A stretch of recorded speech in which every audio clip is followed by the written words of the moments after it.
Why it is considered as Breast Cancer Awareness Month. According to the Center for Disease Control and Prevention, breast cancer is a menace which befalls mainly women in Africa and accounts for the high rate of global cancer-related deaths in women and with about 11% in men. Given the continent lacks technology to battle this disease as compared to the Western world, mortality rates are disproportionately high. Over the years, the disease has surfaced in young women despite the awareness created so far. Today, we will try to find answers to see if the African continent is up to the task. Stay with us. Good day, ladies and gentlemen. Thank you immensely for joining us on Fresh Dose of Voice over your Pan-African channel for you Media Africa. Today we are discussing breast cancer. As we earlier mentioned in our introduction, October is considered as the awareness month for breast cancer across the globe. And today we are trying to find answers if the African continent is of course up to the task when it comes to battling this health challenge, which doesn't just befall women, but also of course it befalls men as well. And this afternoon I will be joined by our seasoned guest. We have Dr. ASONG Michael Kuma, who is a medical doctor as well as a legal expert. He's joining us all the way from Rwanda. Good day, sir. Dr. ASONG, good afternoon.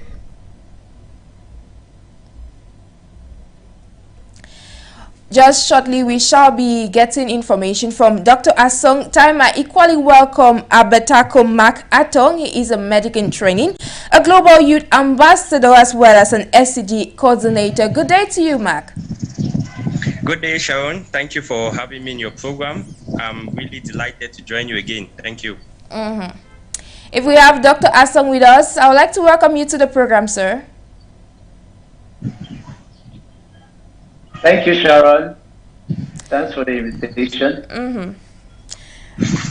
Before we proceed to getting down to understanding what breast cancer comprises, the causes, the symptoms, and definitely if there are possible treatments, I would like you to take a listen to this report done by the NJIX of For You Media Africa. And of course, this comprises what breast cancer is all about. Take a listen.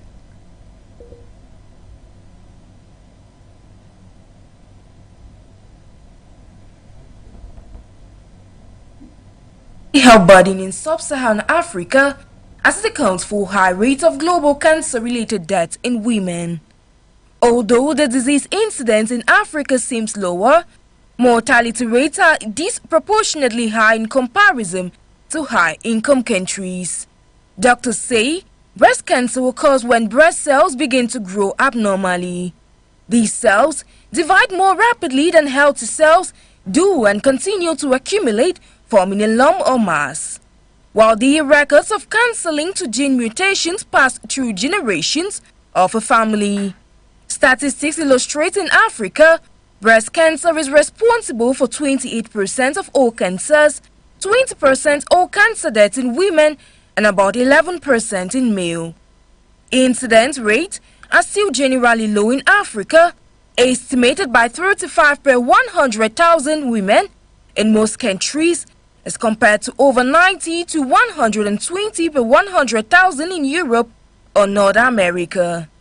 Precise incidence figures in Africa are lacking given the absence of cancer registration in most African countries. According to the Center for Disease Control and Prevention, some of the symptoms are lumps in the breast or underarm, thickening or swelling of part of the breast, irritation or dimpling of breast skin, pulling in of the nipple or pain in the nipple area, nipple discharge other than breast milk including blood, any change in the size or shape of the breast, pain in any area of the breast. Nonetheless, breast cancers could be treated depending on the type of breast cancer, its stage and grade, and whether the cancer cells are sensitive to hormones. Amidst all these, one can't help but ask if Africa is up to the task. Is Africa truly up to the task? That is what we shall be finding out in today's edition of Voice It, as we are talking today breast cancer, not just in Africa but at the globe at large.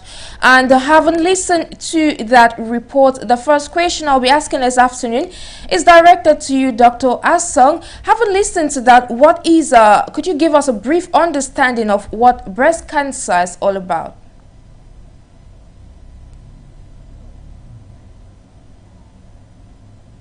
Dr. ASONG? Breast cancer. So breast cancer can actually be defined as a disease characterized by the development of abnormal cells in the breast tissues. So these abnormal cells actually develop in a disordered manner, and actually they lose their functioning and they create some sort of mass. The end goal of this mass is that it actually causes the organ failures and also malfunctioning.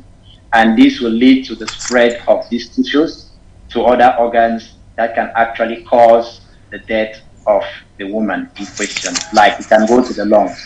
So when it attacks the lungs, automatically the woman will not be able to breathe very well, and it will take away her life.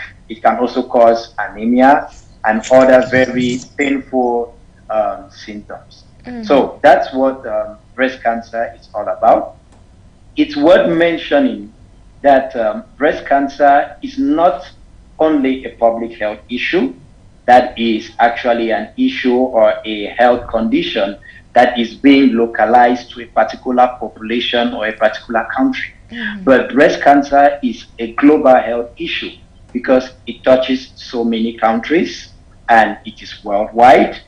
It's a global issue because global solutions are being sought in terms of research, in terms of treatment, in terms of diagnosis to be able to resolve breast cancer.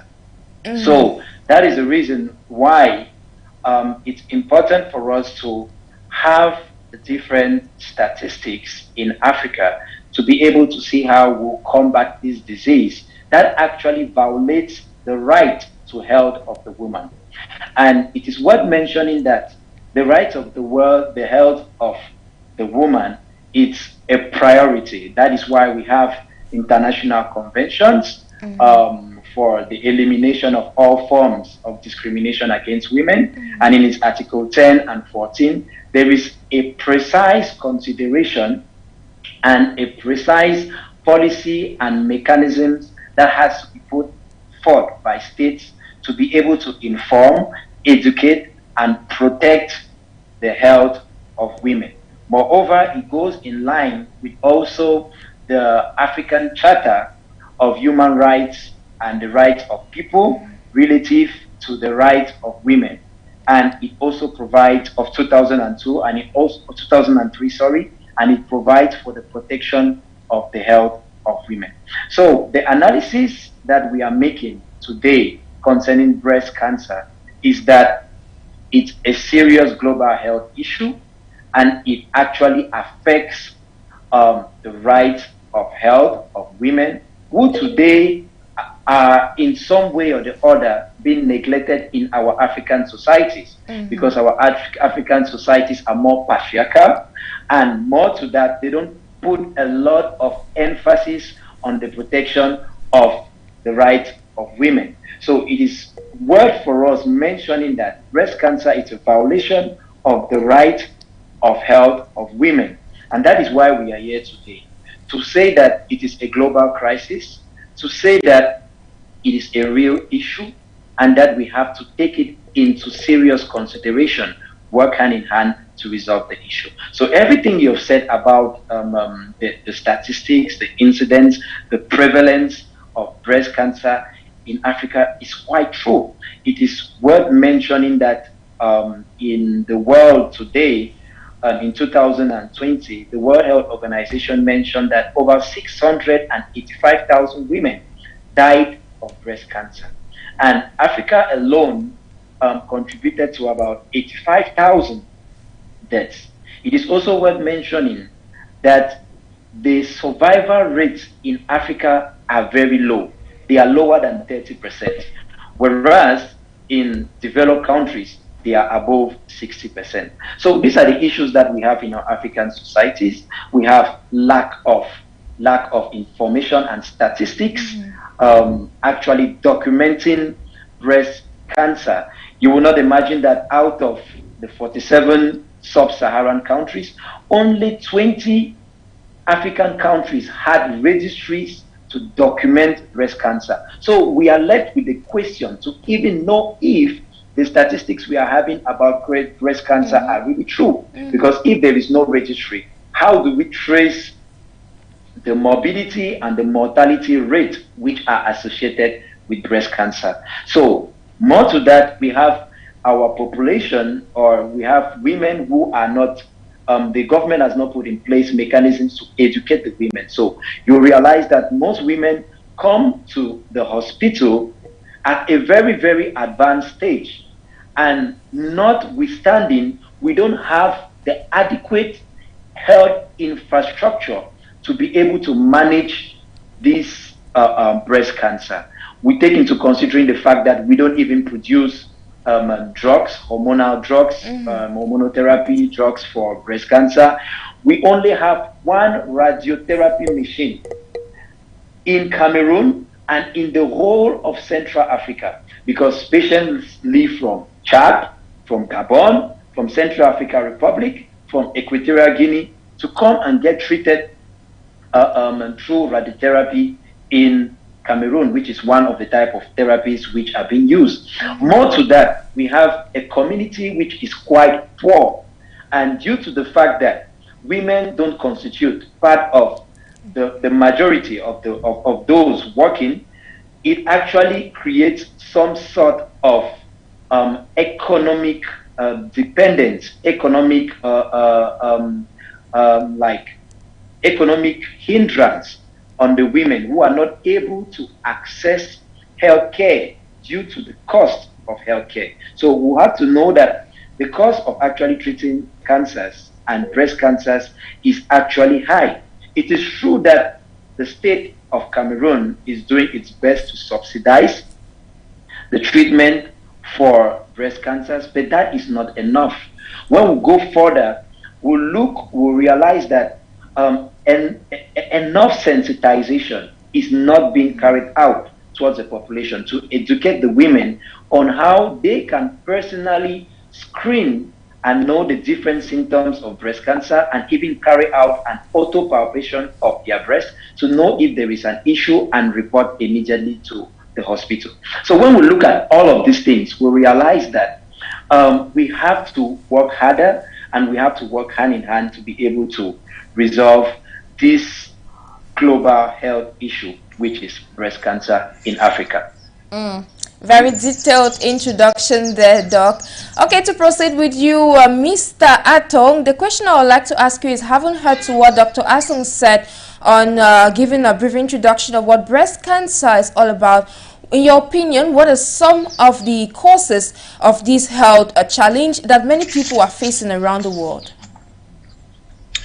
All right, thank you so much, Sharon, and to my co-panelist, Dr. Asop. I'm really amazed and inspired by his detailed introduction.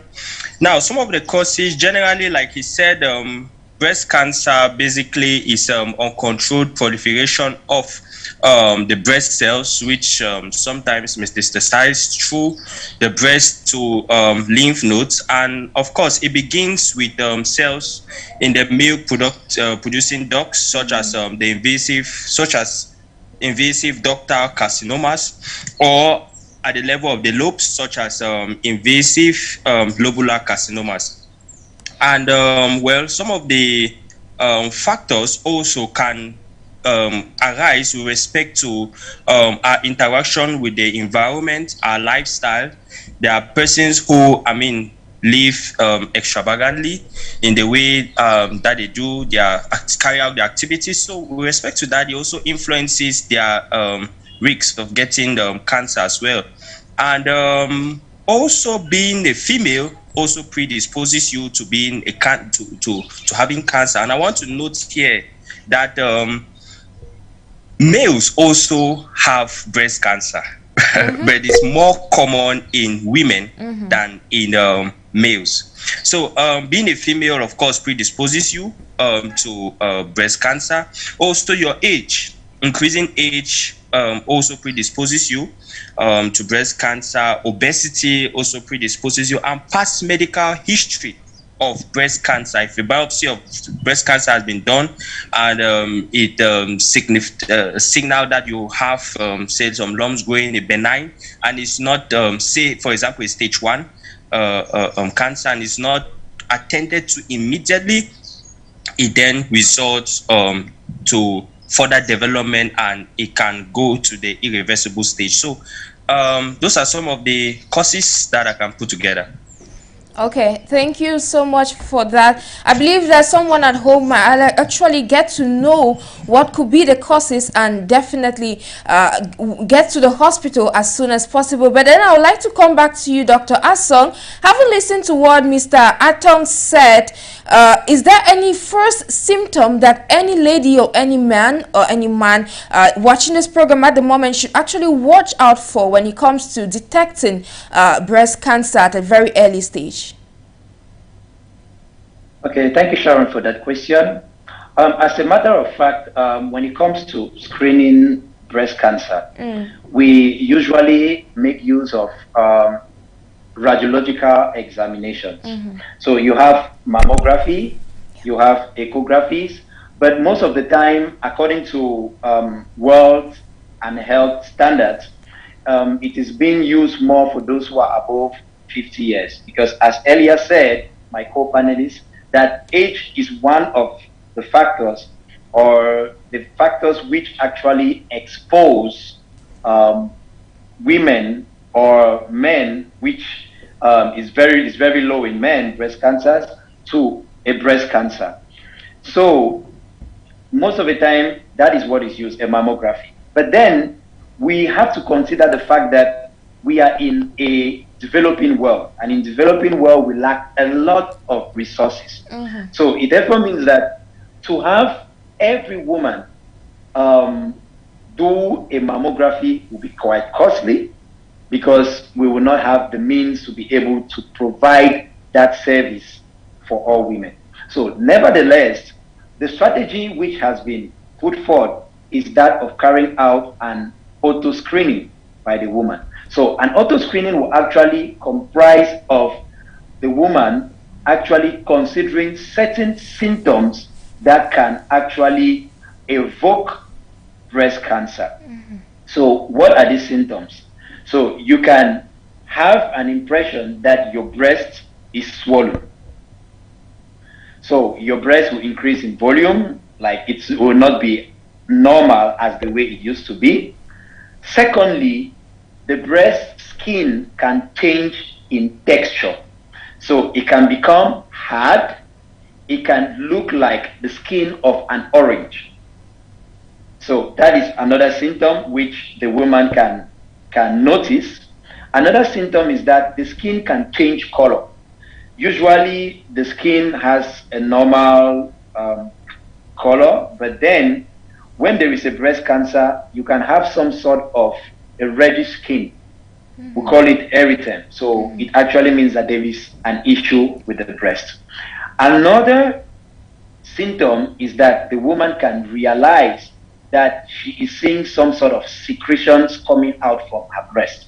So most of the time, these secretions are bloody in type, but they can also be prevalent, means like pus, or they can be serous. So those are the main symptoms that a woman can realize. Sorry, I'll also add pains. The woman can also feel pains in the breast. So when the lady realizes that she has these symptoms, what she needs to do next is to go over to do an auto palpation of her breast. So it is worth mentioning that the breast has 4 regions, and there is another part of the breast called the tail of Spence. So actually that part is an extension of the breast towards the armpit. So what the woman does then is that she will actually palpate her breast, but she will start from the armpit. So she starts from the armpit and she tries to touch to feel if she's going to get any lump or something like a nodule in that region. So she will progressively go around the breast in a circle till she reaches the nipple. So what is she looking for? She's looking for a mass or a lump. She's looking to see whether when she will palpate or press on the breast, there will be a secretion, a bloody secretion that will come out from the nipples. She's searching to realize if when she touches her breast, she's going to feel any pain. So this is the means by which a woman can personally carry out auto screening. And it is extremely important because we have realized that most women arrive in the hospitals at a very late stage. So it means that they had been keeping most of these symptoms for a very long time. It is worth mentioning that one of the traps with breast cancer is that when there is a breast cancer, there is hardly a pain. So a woman can feel a lump, she can even feel that the texture of her skin has changed, she can even have some secretions, but it's not painful. And most of the time, when it is not painful, the women might feel that, okay, it's something that will go, it's something that will pass, but unfortunately, it's a cancer. So women have to really learn how to carry out auto screening themselves and to know that breast cancer is a very dangerous disease. So when they realize any symptom or any sign when they carry out palpation, they should immediately report to a public hospital or a private hospital and see a medical doctor who will confirm the diagnosis by carrying out a proper clinical examination and actually ask them to carry out the required tests which are necessary to confirm the diagnosis, such as a mammography and a breast echography. So that is what women have to know, and it is very important for them to always bear these things in mind. So you did mention of mammography as a test through which they can detect if they have breast cancer or not. I don't know if you could better elaborate on the terms so that any person that really doesn't understand could better know what it's all about. So actually, mammography is a type of radiological examination which it makes use of an X-ray. So it makes use of X-rays. And what the X-rays do is that they cut through the body of the skin, and dense areas or areas which are abnormal will present themselves on a film, which is like a picture with different densities. So most of the time, they will look very clear and whitish, and it shows that there is actually an issue with the breast tissue and that there is a mass. So that will help to diagnose that there is a mass in the breast. And after that being done, the doctor will prescribe an echography to actually see which type of mass is in the breast. Is it a liquid mass? Is it a hard mass? And from there, he's going to ask a biopsy. A biopsy is some sort of puncture in the breast that will pick up tissues in the breast, and they will carry out an anatopathological examination that will confirm breast cancer. All lumps in the breast are not obviously cancers because we have what they call benign tumors, but cancers are malignant tumors. So that biopsy will help to confirm then the diagnosis. Then from there, depending on the medical doctor who receives the patient, if it's a general practitioner, automatically he or she will have to refer the patient to a gynecologist who is the specialist, actually the appropriate specialist to manage breast cancer issues. Thank you so much. Just to proceed with you, Mr. Atong, medically it is said that when ladies age, they are prone to having breast cancer. Like you earlier mentioned before, when ladies age, definitely they can have a breast cancer. But I would like to have a clarification. At what age precisely can a lady really get this disease? All right. Thank you so much.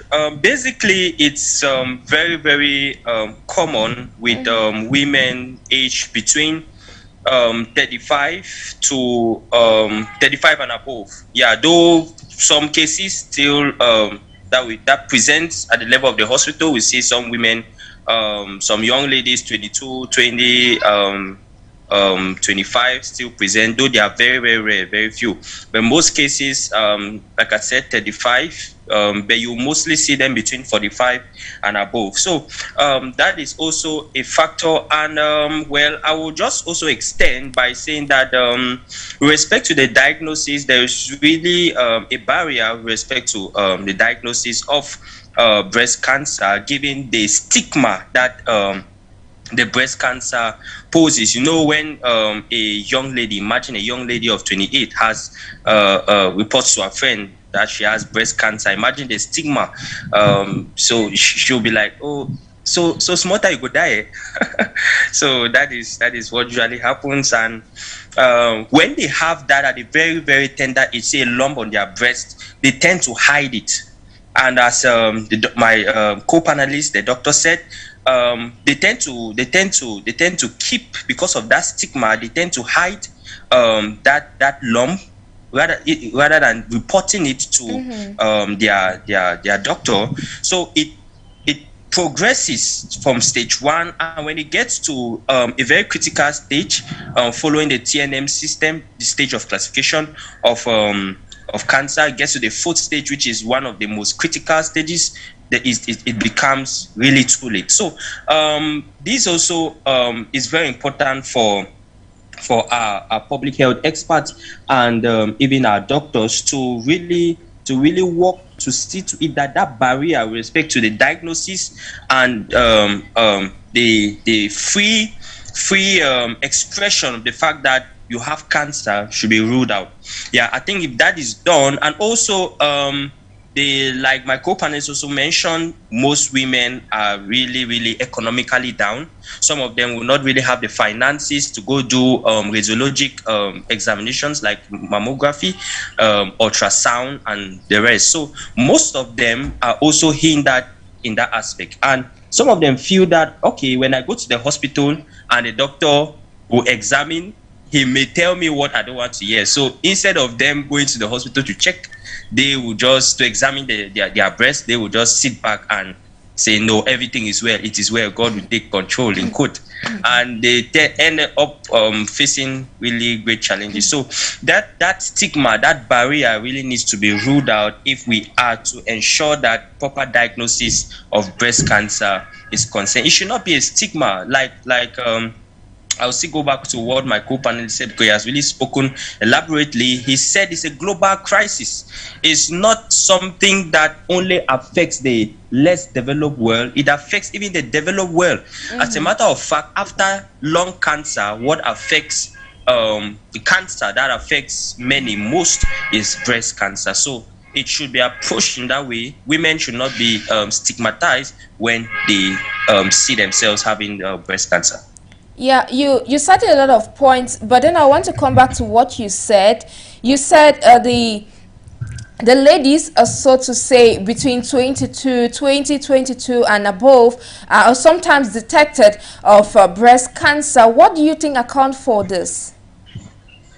All right, some of them, you have their environmental factors, like I mentioned earlier.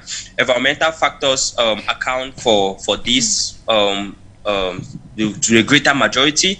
You also have other factors like genetic factors, where inherited factors which are genetic also affect most young ladies. You see a young lady, say of 25, You are like amazed. But if you really deep down into our past medical history, you discover that there is a history of breast cancer, maybe from the mother, from the grandmother, from the auntie, and so on. So all of that also accounts. Even their diet, eating a lifestyle, how they eat. And you see most young ladies nowadays, you see most people consuming shawarma.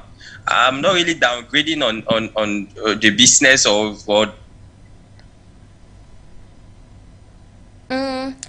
Mr. Atong, are you with us? So we're going to proceed with you, Dr. ASONG, this afternoon. Having listened to what Mr. Atong said earlier, which we are hoping he shall be joining us subsequently, I'd like to ask you, what are the modes of prevention, especially for young women and young men, when it comes to getting away from this medical challenge which is affecting many people in Africa? So, as a matter of fact, concerning prevention, the first thing that has to be done is that a lot of research has to be carried out in our society to be able to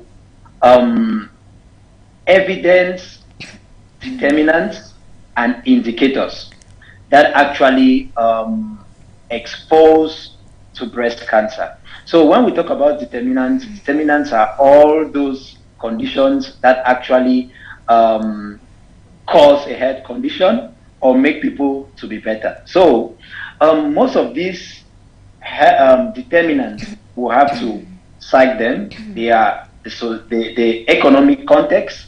We have to talk about access to care. We have to talk about education.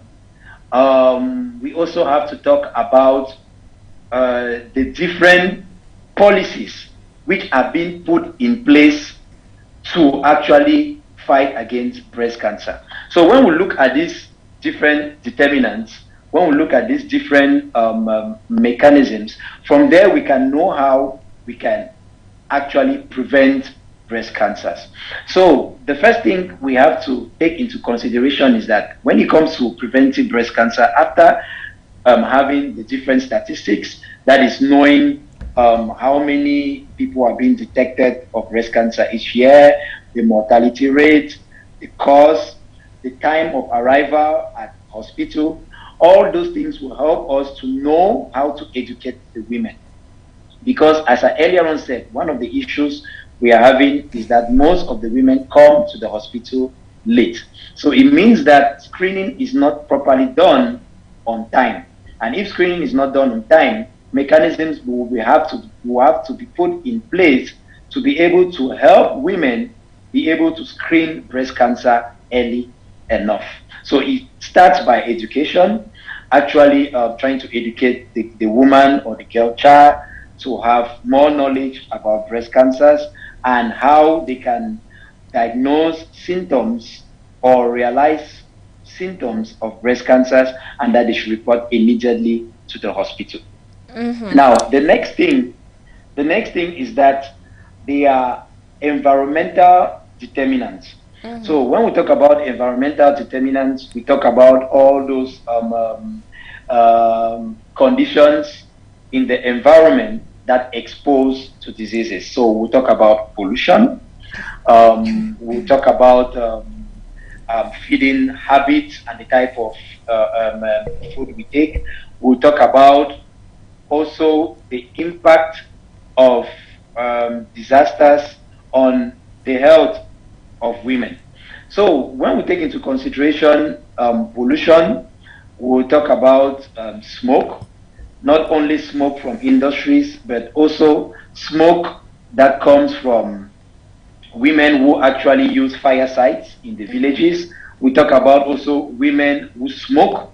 So those are actually environmental factors which can actually expose women to breast cancer. So we have to act upon them. So the state will have to put in place measures that will limit the emission of waste products into the atmosphere that can expose women to breast cancer, to also limit the way people smoke in public, because it's not only the person, the active smoker, but also the passive smoker can also be affected. So the state will have to put in place all those mechanisms to limit environmental hazards. More to that, the state will have to improve on the quality of education of the girl child, because we know that those who are poorly educated automatically are those who are more like not conscious or ignorant of certain health issues and symptoms, and those are mostly the ones that are more negligent and don't go to the hospitals on time. So more to that, the state will have to encourage activities, sport activities, like my co-panelist earlier said, that one of the causes, or sorry, not the causes because we don't have causes, but we have risk factors.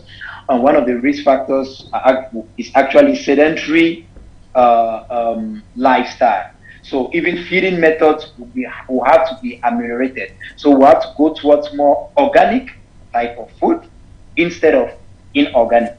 So all these things will help to prevent breast cancer. The state will have to put in place very good government policies to be able to install different healthcare and make healthcare very accessible to all the population. So we have primary healthcare units, secondary healthcare units, and tertiary healthcare units. So the state will also have to put or actually create committees that will be able to go down to the field and do community sensitization so that women will be more aware of breast cancers. Moreover, the state will also have to invest on the quality of healthcare, because as I earlier on said, we only have one radiotherapy machine in Cameroon, and that machine is not even functioning very well. It is quite old. It's not even a latest generation, and it has to serve all Cameroonians and the whole of the Central African Republic. So the state will have to invest more in healthcare to provide quality healthcare to all individuals. So we are not only supposed to have one radiotherapy machine in Cameroon, but we are supposed to have others. Moreover, the state will have to train more gynecologists, radiotherapists, and oncologists, which are the specialists who actually manage breast cancer. So they have to train more of them so that we'll be able to treat the breast cancers if the women actually realize that they have an issue.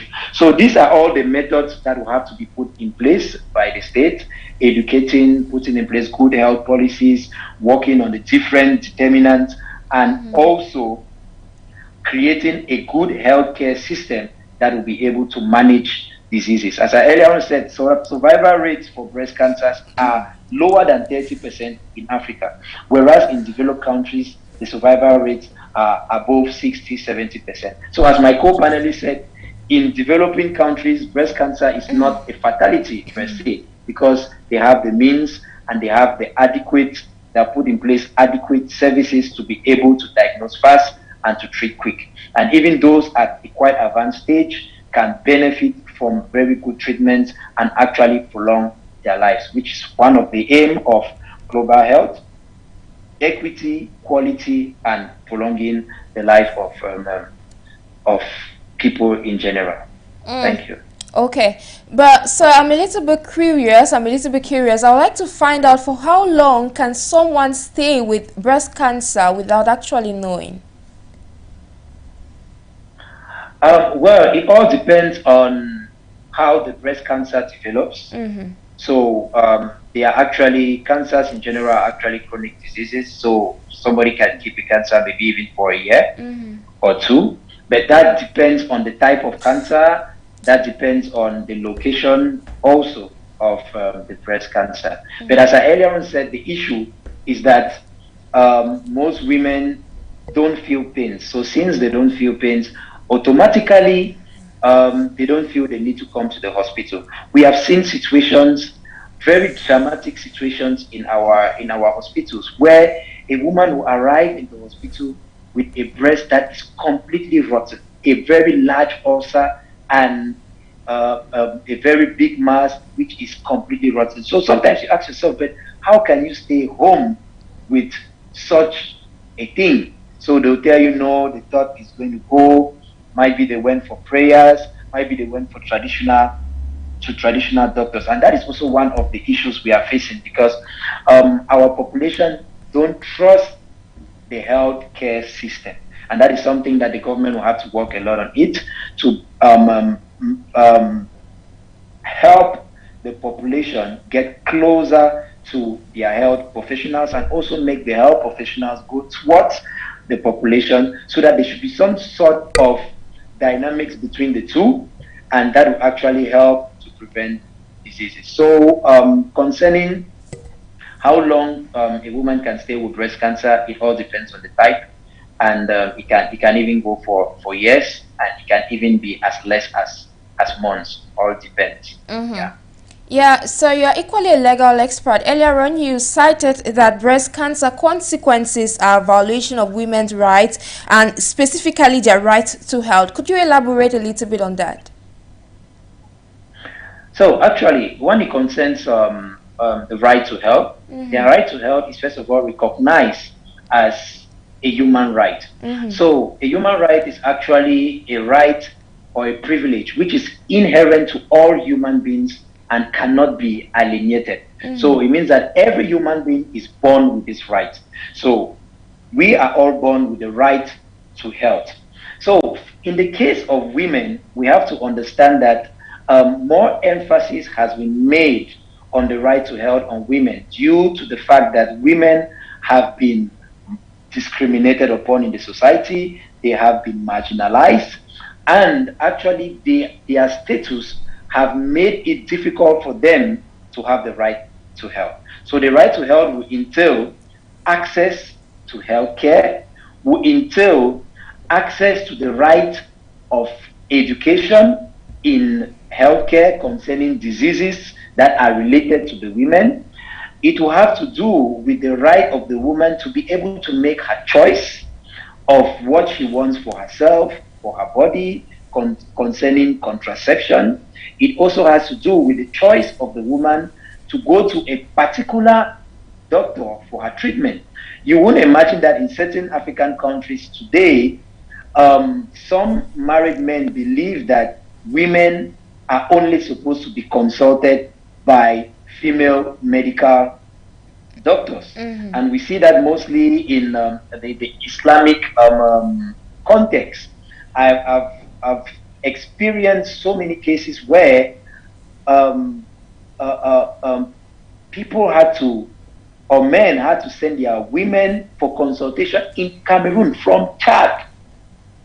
So you can imagine, because at the time, they never had any female gynecologist. They had to send their women to Cameroon. So that is already a violation to the right to health, making health not accessible to the woman, making the woman not being able to access the best healthcare, because might be one of the best gynecologists or the only gynecologist in town is a man.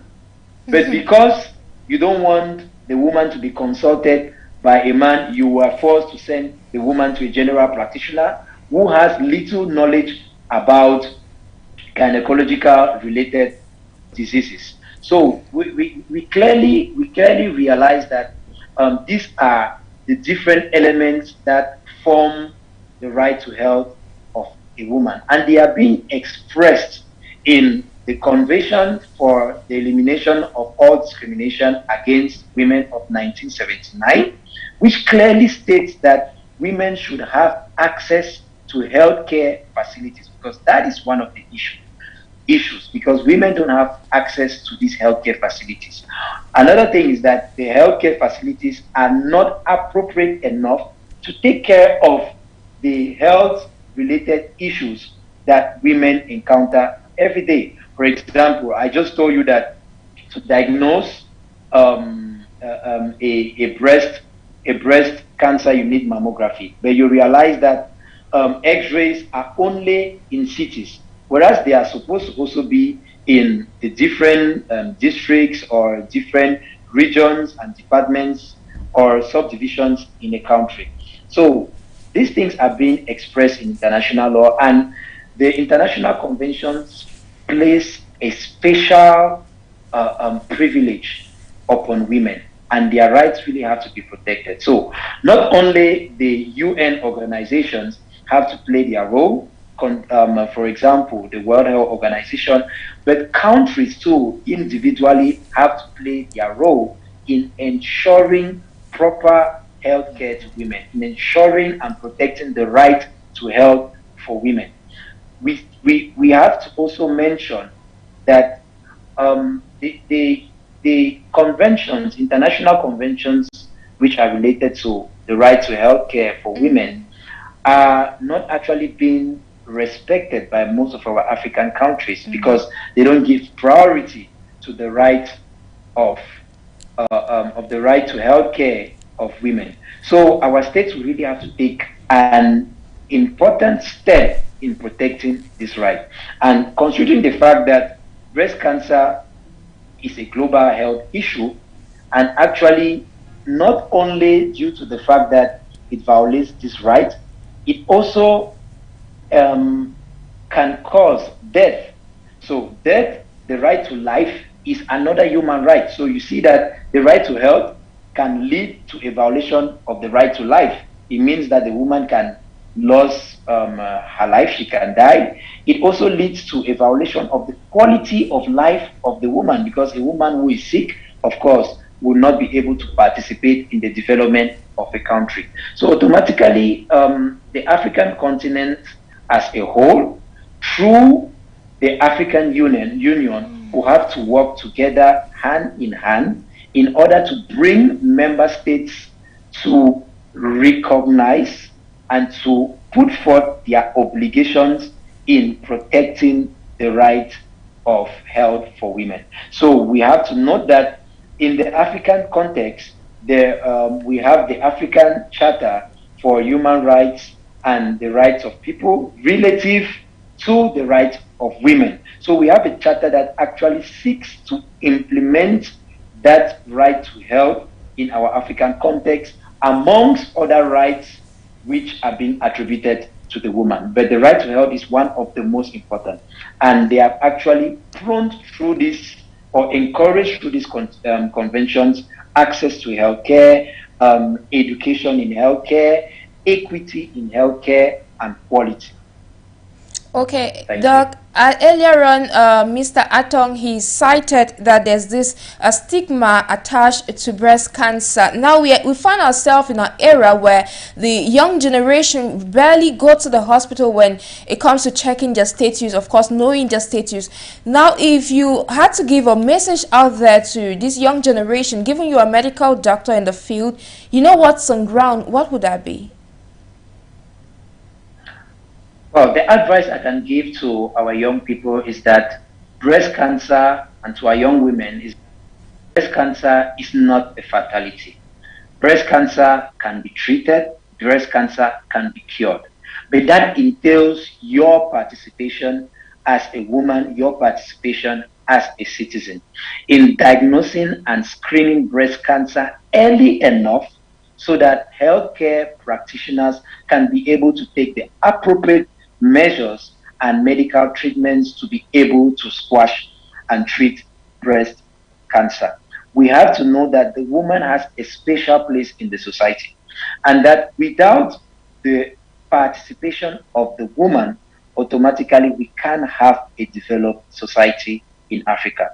Breast cancer is one of the leading causes of death amongst women in Africa, and that is quite tragic. Our young sisters, our mothers, and our grandmothers must know that if we work together hand in hand, if they listen to the advice of health practitioners, the education which they give for prevention, and also how to conduct screenings, then automatically we'll be able to detect, we'll be able to prevent breast cancer, we'll be able to detect it early enough, and we'll be able to treat it. So it entails all of us working together, and we should not also always think that it is the state to do everything. We have to know that we have our own personal responsibilities, considering the impact of the global impact of breast cancer in the world and also its national impact. We want to see this health challenge finally come to an end. It's on that note I would like to ask you, given the collective effort that is required of everyone so that we put a stop to breast cancer, though that will require the medical field putting in a lot, do you think the African continent is really up to the task? As a matter of fact, for now, the African continent has a lot lacking behind because the first issue we have is that we are not united. Actually, to tackle breast cancer as a global health issue, we need to do a lot of research. And this research does not actually require that, or must not require that we act individually, but actually requires that we should act collectively. So the gynecologists and health practitioners who are specialists in female reproductive diseases should actually come together as a whole to seek solutions and to seek different methods of treatments that will be appropriate in preventing, promoting health, and in treating breast cancer. So we really need to work together, and that is why the African Union has a great role to play here, to remind member states that there is the possibility for our African countries to bring in all the intelligent medical minds and legal minds to be able to come up with an appropriate program and policies to be able to tackle breast cancer. It is worth mentioning that the World Health Organization actually says that in 2035 the numbers will double.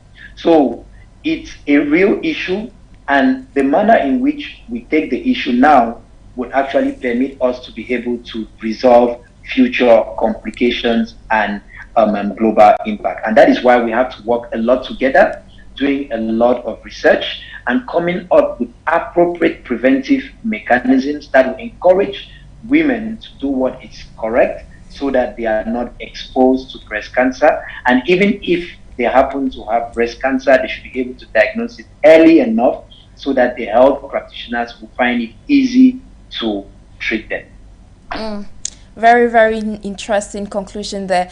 I'd like to say thank you immensely for shedding more light on this medical challenge which is affecting the globe at large.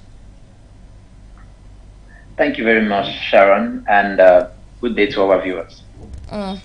Just to reiterate, Dr. ASONG Kumahi is a medical doctor with the Cameroon here in Cameroon, of course, and he is a lawyer with the Rwandan Bar Association. Ladies and gentlemen, we were equally joined by Mr. ABBEYTAKOR ATONG, who is a medical in training, a global youth ambassador, and of course, he contributed equally to this edition on breast cancer voices. Ladies and gentlemen, we are gradually drawing down the curtains of today's edition of Voice It Over your Pan-African channel for you Media Africa. I have been NJIX NABESEH for presentation. Stay in company of our programs.